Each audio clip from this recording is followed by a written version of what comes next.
자, 그러면은 2021년 이제 우리 좀 대비 방향을 좀 잡아야 되는데요. 출제 유형도 좀 봐야겠고요. 뭐 어떤 행위를 해야 되는지 이런 것들을 좀 간략하게 좀 얘기를 해드릴게요.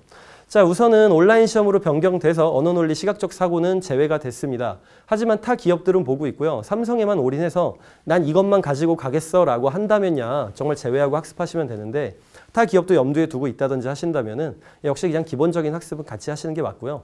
그리고 문항 속에 어느 정도 좀 녹아들어 있는 부분들이 있습니다. 공부를 하시는 게 좀 도움은 되실 거예요.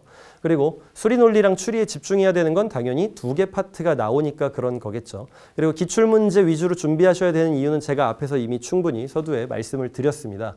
그래서 최근 3개년 정도 학습을 하시면 되고요. 그러다 보니까 우리 에듀윌에서 나온 교재도 최근 3개년에 상당히 집중 많이 했습니다.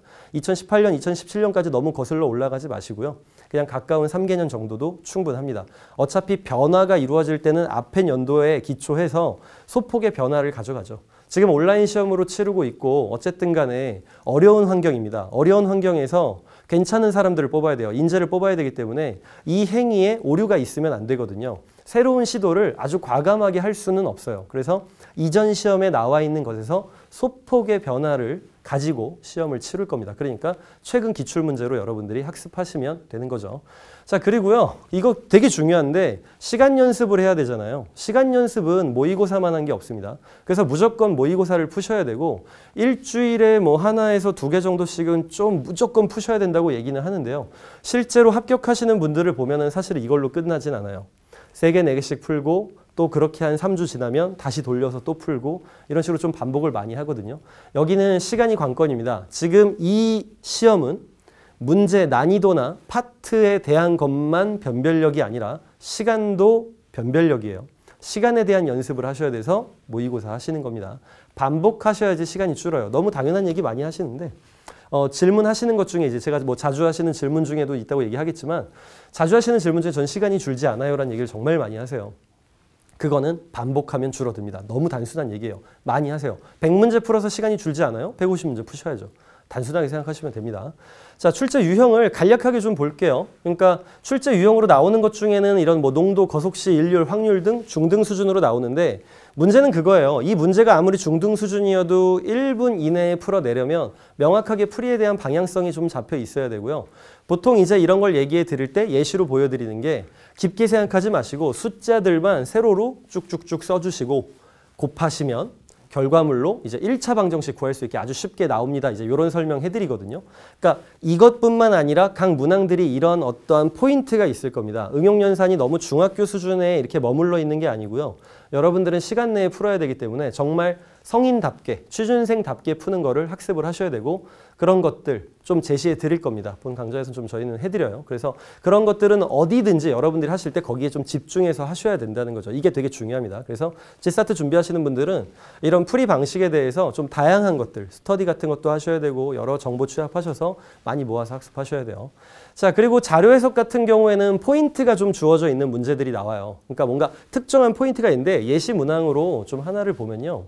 그러니까 그 포인트라는 게 약간 함정스러운 뭐 그런 느낌도 좀 가지고 있거든요. 지금 예시 문제 하나 좀 볼게요. 이 가구원 수별 가구 비율 이제 조사한 표가 나옵니다. 여기에서요. 여기 4번 그 선택지를 가지고 좀 얘기를 할 건데 사실 이게 함정이에요. 질문이 뭐냐면 2015년 1인 가구에 사는 사람이 4인 가구보다 많다. 자, 이게 어떤 부분이 함정이냐면 1인 가구는 27.2% 그리고 4인 가구는 18.8%입니다. 사실 이것만 보면 표에서 봤을 때 여기 비중이 1인 가구의 비중 3인 2 뭐 해가지고 여기 비중 보고선 비중이 높으면은 높은 거 아니야 착각하거든요. 근데 실제로 정말 중요한 포인트는 4인 가구는 실제 인원수는 4배 해야 된다는 거죠. 이제 그런 것들이요. 그러니까 오류를 의도하는 유형들은 어느 부분에서 함정을 파고 있고 그리고 이거는 어떤 개념은 어떤 것이 주로 나오고 어떤 계산은 어떻게 하는 게 빠르고 그런 룰들이 있을 겁니다. 그런 것들이요. 여러분들이 학습하셔야지 시간 내에 풀 수 있습니다. 그래서 이런 거 읽었을 때 4번에서 만약에 4번까지도 정답이 아니네. 그럼 아마도 시간이 없으니까 그럼 당연히 5번이 정답이겠지 하고 넘어가는 상황이 발생하겠죠. 그래서 이런 것들, 이런 유형들이 나온다는 거고 이런 학습을 하셔야 되는 겁니다. 도형 파트에서 어떤 문제 나오는지 좀 보면요. 도형에서는 이제 크게 2가지가 나옵니다. 도형 추리 그리고 도식 추리 2가지로 나오고요. 그중에서 첫 번째로 좀 보여드릴 수 있는 거는 이런 도형 추리. 그러니까 실제로 어떤 뭐 블록형이 될 수도 있겠고요. 아니면 블록형이 아니어도 특수한 형태를 보여주는 것이 될 수도 있겠습니다. 이런 것들이요. 규칙이 다 있습니다. 정확히 뭐 어떤 방향을 보는 걸 정하고요. 상하가 있고요. 좌우에 이런 규칙들이 있을 거거든요. 이런 것들 여러분들이 학습하시면은 그래서 첫 줄에서 규칙을 받고 그 규칙을 적용해서 정답은 몇 번이다 이렇게 좀 찾아가는 것들 잘 하실 수 있을 겁니다. 그래서 이런 형태의 문제가 출제되고 있는 거죠.